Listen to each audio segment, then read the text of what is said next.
Hello technicians, welcome to my little workshop. Now today on the bench we have a very old Rockford Fosgate. This is, by the looks of it, a 4-channel amplifier.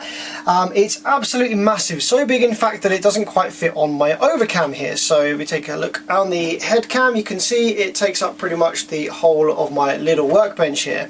So this is the T15004 and we have a Class AB output section over here with MOSFET final, adjustable bias per channel, really nice mounting to the heatsink here from Rockford with the output MOSFETs soldered to these little plates that then screw to this heatsink here. The SMP is its own board entirely here with the rail voltages and the supply auxiliary voltages and protection modes etc. being jumped over with ribbon cables and these spade connectors here. This thing is in need of some pretty serious repair. Let's have a look at the output section here. The first thing we want to check, as always with any amplifier, is whether we have any shorts on any of the output MOSFETs. So let's have a look over here on this channel. We're looking good. Readings on the multimeter look as they should be. Yep, that's looking good over here. We're looking for any super low resistances or dead shorts. That's generally how MOSFETs will fail. Looking okay so far. Ah, there we go. We have 36 on diode mode. That's not good. 119 on this one. Pretty much a dead short over there. 43. Okay, so looks like we have... Okay, these two seem alright. But then we have more damage over here. So it looks like we have actually two of the channels here damaged. Possibly they were bridged together. We have these ones over here and these ones over here. Two channels with dead outputs. But as always with amplifier failures, the damage is likely not just on the output MOSFETs themselves. Let's take a look at the drive circuit. You can see this emitter resistor has seen better days, and this is supposed to be a super low resistance and it's reading way high, so that is definitely dead. And actually if I go ahead and check all the other emitter resistors along here, none of these are within spec. That one is there, that one's within spec, as is that one, but this one isn't, this one isn't, this one's dead, and this one here is okay. Taking a further visual inspection, a lot of these surface mount resistors look like they've seen better days as well. This is supposed to be a 33. We're actually reading lower than that, I suspect, because we have a short across the output MOSFET itself. But definite visual damage on these three surface mount resistors over here, which possibly means that we might have some dead surface mount transistors, although in advance of this video I have actually gone through and checked for low resistances or shorts on every single one of these surface mount transistors because I wanted to order parts before I started making this video, and didn't find anything out of spec. So I suspect these have just died as a result of the output MOSFETs failing, but there's a bunch of surface mount resistors here that are dead. Emitter resistors, a couple more surface mounts over by the FETs themselves, probably gate resistors and things like that. So yeah, quite a lot of work to do, but fortunately because this is a 4-channel amplifier, we have 2 channels over here that show no signs of damage. So what we can do is, because these will be identical copies of each other, we can take any resistor values that we can't see because they're defaced over from the damaged channels, we can take their values from the good channels. So before we even put any power into this thing, let's get the bad components removed from the board, starting with these MOSFETs. So firstly we need to unscrew the screws holding these plates to the heatsink. Now this is an older MOSFET final class AB amplifier and it's using N-channel MOSFETs alongside P-channel MOSFETs. Now P-channel MOSFETs are sparingly used these days, and as a result of that there's not a huge demand to have them manufactured. So the actual model of MOSFET that this uses for the P channels is 36P15, and you can't buy those anymore or anything vaguely similar. I've done a lot of searching on all reputable UK suppliers, and yeah, you just can't get MOSFETs that would spec well for this amplifier. The N-channel MOSFETs that this uses are 28N15, and fortunately yes, you can either still get these exact models or very compatible replacements, because N-channel MOSFETs are far more widely used. They're like the main MOSFETs that you'll use. P-channel FETs really aren't such a thing anymore. Now let's pull these plates away from the heatsink. Just remove these spade connectors as well for the rail voltage, and also this connector for our auxiliary supplies and protection logic, etc. There we are. Now I feel like that should be everything in order to get this board free from the case here. Ah, the fan is screwed into the heatsink from below rather than being in a bolt. Okay.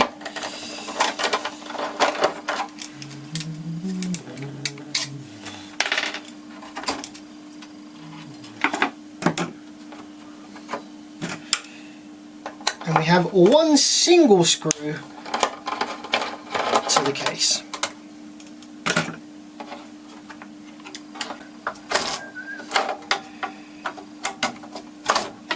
There we go.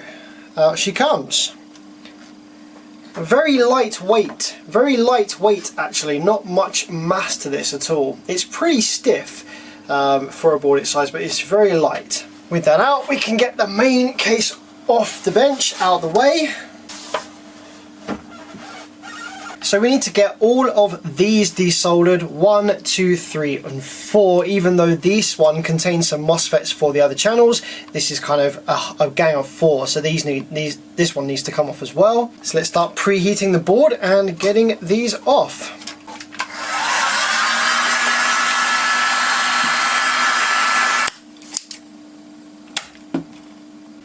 Okay, that's the first 4 gang out. Alright, that's all of them out. Let's get the thermal paste clean off, because otherwise it will end up all over my face and clothes and ears and everywhere else. Now to get these FETs off of this plate, we're just going to take a big heat gun like this and heat it gently from the underside, which is going to get this whole plate up to temperature where the solder melts, and you can just pick these off like that.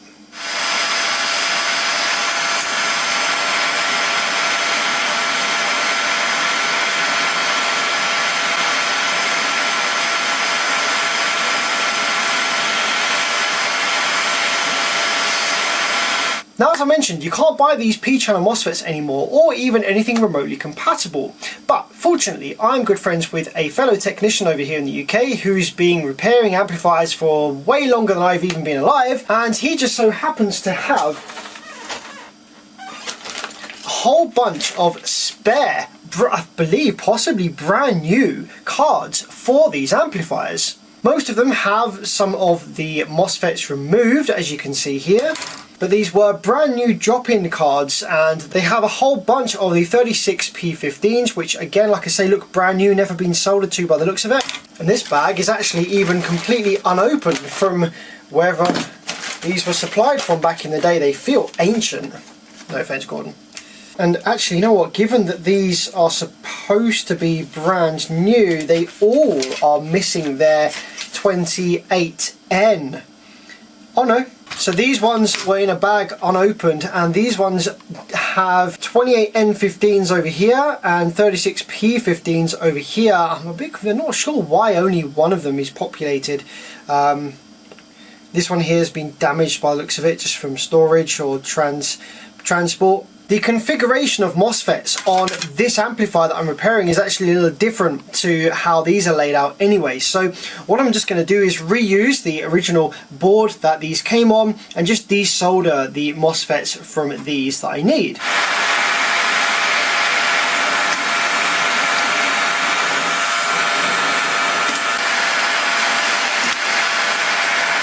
Just going to drop some fresh flux on these pads. And you just want to heat this until you get a little bit of a jiggle going on where they snap into place, and then you can kind of jiggle them around and they lock back into the pad. So just waiting a bit longer for that to melt a bit more. There we go. So if you can see that, locking into place. Perfect. Next one along.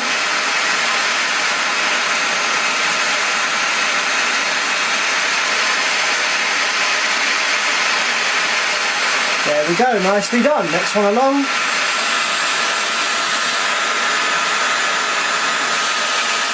Next, let's change these surface mounts. We have a couple of 1000 ohm, and then we have a 499 here at the top. There's also whatever this used to be, but we can get that from another channel. And this 22 ohm looks a little bit sketchy as well. I'm just going to give it a quick read. Yeah, that's open circuit. It looked a bit cracked as well. How about this one next to it? Yeah, that's open as well. I'm just going to preheat the area around here a touch just to prevent any popcorning. These older boards might be a bit more known for. There's less thermal mass in these boards as a whole, so any excess heat can cause a bit of popcorning. So there we go, 499 and the two 1Ks. And also these 22s. I tell you what, this long bent nozzle has been an absolute game changer for me. I wish I'd ordered one of these before.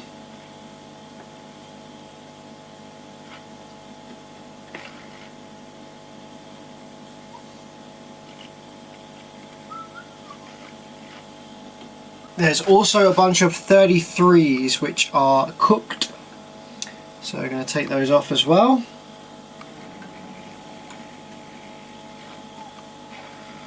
I think the 499s were the only ones I had to order. It's such a strange value, but alright.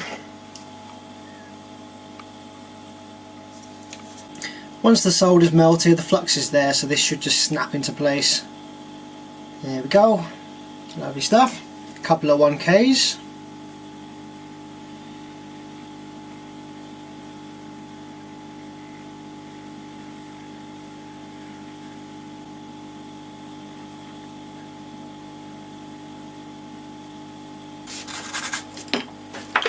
Right, now what are you connected to? You go through to a 1 AM and connect up to this G1.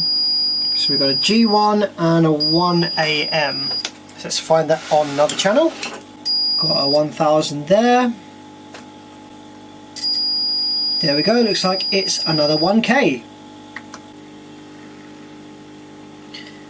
Now you want to be upside down, don't you? Which is fine electrically, but it doesn't look very pretty, so there we go. Now we need these two 22s.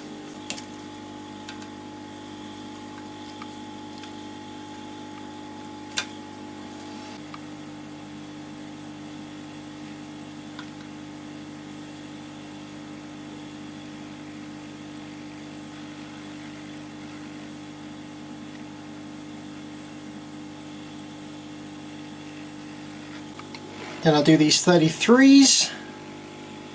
Next thing on the list is get rid of these emitter resistors that are all crunchy. I'm going to cut them out.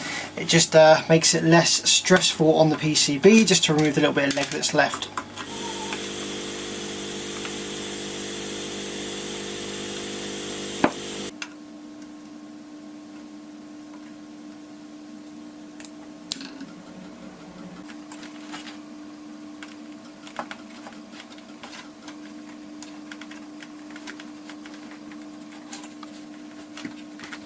I usually keep these trimmed component legs, especially longer, thicker ones like this. They can come in real handy when you need to make a trace repair, or you need a little jumper lead for something, or to bridge over a gap, or it's just really handy to have around. Let's get these MOSFET plates back in. So this one goes here with the 3 P-channel FETs, and then 2 N channels are going to go here. Then we have 2 P channels. And then this last set of 4 is going to go here with the remaining P channel from that bank, and then these 3 N channels. I'm just tacking the gates in from the top so that I can get the height correct. And then I'll go around to the bottom and solder in from the back. So all of the surface mount resistors that had blown have been replaced. We have all new output MOSFETs fitted and attached to the spreaders in the case, all connected back up with the rails. So this is going to be the first time we're powering this board up, and it will be a miracle if I've managed to find all of the faults just with the multimeter with the failed resistors and stuff. I didn't find, even though I went looking very vigorously for any shorted surface mount transistors or anything around the drive circuit, I didn't find any values that were reading anything different to the good channel, which is a great thing to have over here, a working example you can compare readings to. Everything did look absolutely fine on the multimeter, so So I guess this will tell us when we start putting some voltage and current through it whether anything is wrong. What I want to do first is power it up and just build a couple of volts on the rails and make sure we don't have any DC on the speaker outputs, because that will tell us if there's something very obviously leaking through the drive circuit and causing the transistors on these previously blown channels to turn on even when the amplifier is not fully powered up. So I'm just going to start off with 9.5 volts on the input side to start with, nice and low. I'm going to go up to about 4 amps and just let a tiny little bit of rail voltage into the board and see where it ends up. So let's probe the positive rail. I assume it's going to be red first, and just see a little bit of DC come onto there. There we go, you can see a little bit of positive rail on there. I want to make sure that there's negative rail on the blue wire here, which there is, and a good sign is that they're both sort of sinking back to ground at about the same rate. Positive side slightly quicker than the negative side, but relatively similar. Neither of the rails are jumping instantly back to ground, which means that there's not going to be a low resistance short on either of the rails to ground, which is good. Now, as I'm pulsing the remote like that, let's just probe the speaker terminals here, make sure there's no DC on any of those. So no DC there, no DC there, none there, and none there. That's looking good. Let's just check the other ones as well, the front channels. It seems to be the rear channels that we lost over this side. Yeah, they all seem good as well. So now what I want to do before I go for a full power up is, because we've replaced the output MOSFETs on the rear channels here, the VT might be slightly different and the slight tolerances of these MOSFETs might be slightly different to what was originally fitted. So we're going to need to knock the bias back down and re-bias it. So these are our biasing potentiometers. They have a bit of glue in them, a bit of Loctite to keep them at their factory values, but obviously we're going to break that and just go down to 0, and that's going to unbias these two channels first, and then once we're up and running and everything's looking okay, we can rebias those to a good spec. So without further ado, I'm going to go ahead and put my oscilloscope probe on the drain of one of these MOSFETs over here and do a full power up and monitor the idle current draw when it comes alive. So let's go. Okay, power supply board makes a bit of noise, which scared me a little bit, so I've removed my foot from the foot pedal, but that's just the duty cycle coming in full, I think. I'm going to go up a little bit on the current, down to about 7 amps there. We didn't get any DC, which is good. Just check there's no DC on this side either. I'm going to go over to this channel now and just check this one as we go for a full power up. Okay, we have 3.5 amps of idle current draw. Nothing has exploded, nothing is smoking. I'm just going to go off. Now we're going to grab the thermal imaging camera and just have a look and make sure nothing was getting ridiculously hot from those few seconds of operation. Okay, everything looks lovely and cold over this side. I'm just going to check the power supply board as well. The power supply didn't have any signs of damage or failure, so I'm not expecting any issues there. No, nothing getting hot over there. Everything is beautifully stone cold, all the drive circuitry, everything like that looking great. So I'm going to go for a full power up and leave it on a little bit longer. And then we're going to inject some audio, and this is going to be exciting. There we go. 9.5 volts, 3.2 amps idle. No DC there, no DC there. Okay, fantastic. Let's just check the speaker terminals. Rear right, rear left. No DC there either. No smoking surface mount resistors. This is looking relatively promising. Okay, so now it's time to grab our RCAs and shove them in to the rear inputs here, which is the channels that we've repaired. Signal generator, I'm going to give it about 200 Hertz. Turn all the gains and stuff on the side down, make sure the switches are in the correct positions for 200 Hertz. Actually, looking at this, I can put the RCAs into channels, the front channels, and just turn on the 2-channel switch, which will clone these to the rears, so I can check all 4 channels at once, which is cool. Make sure that's on all pass, not on high pass. Gain down low, infrasonic filter off.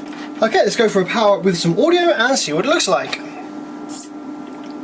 Okay, we have a little bit less idle current draw this time, 2.8 amps. Don't think I changed anything other than putting some RCAs in. I'm just curious, if I remove the that's interesting, if I remove the RCAs, the idle current goes up.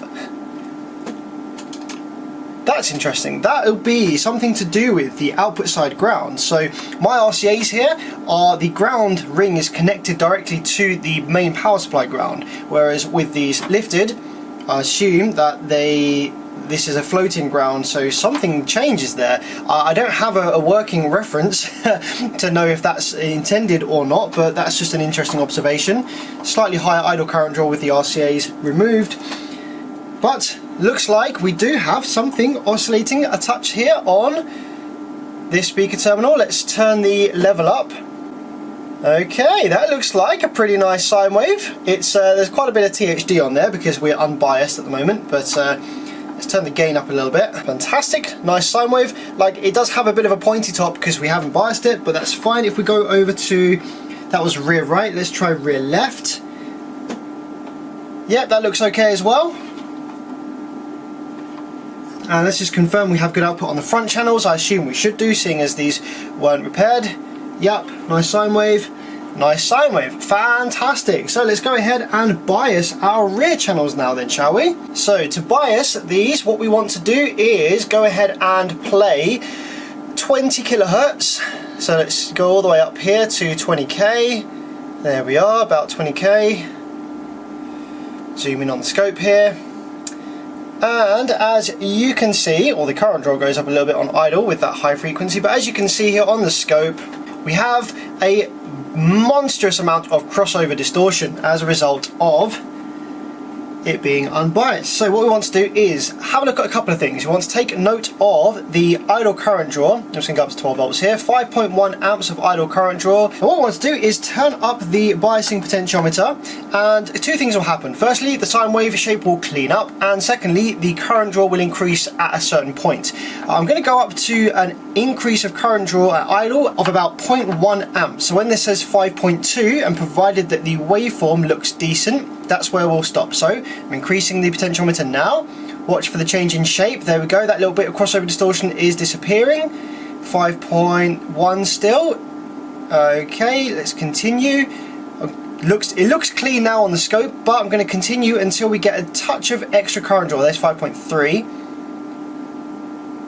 There's 5.2, and there's 5.3. I'm just going to back off a tiny little bit. It's very, very, very sensitive. I can understand now why they used glue on this. There we go, there's 5.2 just about, and we have a nice clean sine wave at 20 kilohertz. So that's what you want to see. A little bit of extra current draw so that you know that the transistors are overlapping slightly in their on and off states, and a nice clean top and bottom to the sine wave here. Let's do the same for the left rear channel now on the other potentiometer over this side. Again, turning that up until we see that notch disappear. We've actually reduced on the current draw slightly. We're down at 5 amps now for some reason. I guess that's just as things start to warm up, the idle current will change slightly. So I'm looking for about 5.1 now. Just a slight increase in idle current draw. A little bit too much. There we go, that'll do, fantastic. I'm also actually, just while I'm here, going to rebias the front channels because I want to make sure that they are biased to the same level as the rears. So I'm just going to go ahead and do that. Let's increase the signal level there a little bit. So let's back off on this channel. There we go. So idle current with no biasing is 5.1-ish. Going to go up to 5.2.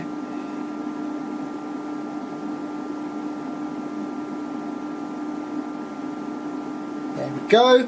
And the same on this last channel here.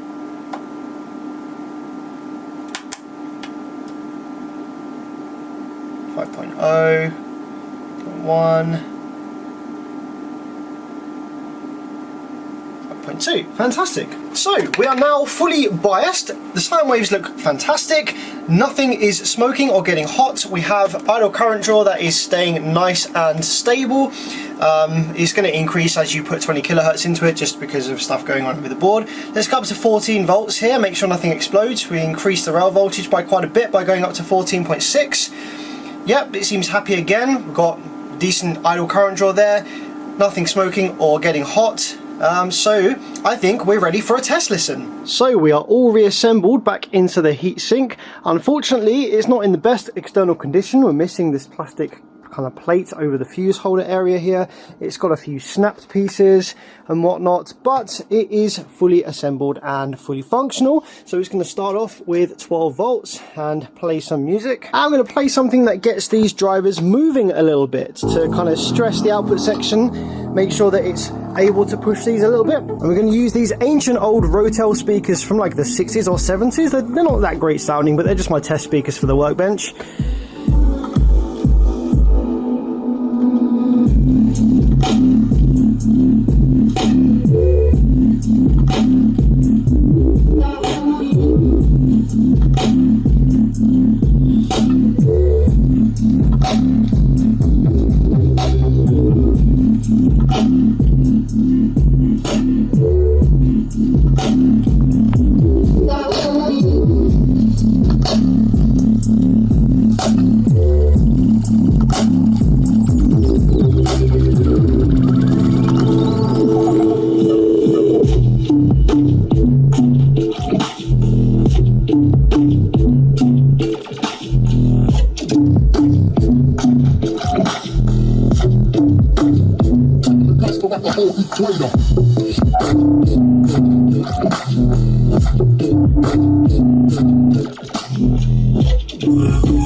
Fantastic stuff, another successful repair. I did get quite lucky with this one that I managed to find all the problems just with the multimeter without having to power it up or having any further issues, but sometimes that's how it goes, and this is now fully functional. Just going to give it an endurance test and play over a course of 45 minutes to an hour, let everything heat up, make sure the biasing is working correctly, and then it'll be going back to the customer. Hope you enjoyed that one, guys. See you next time.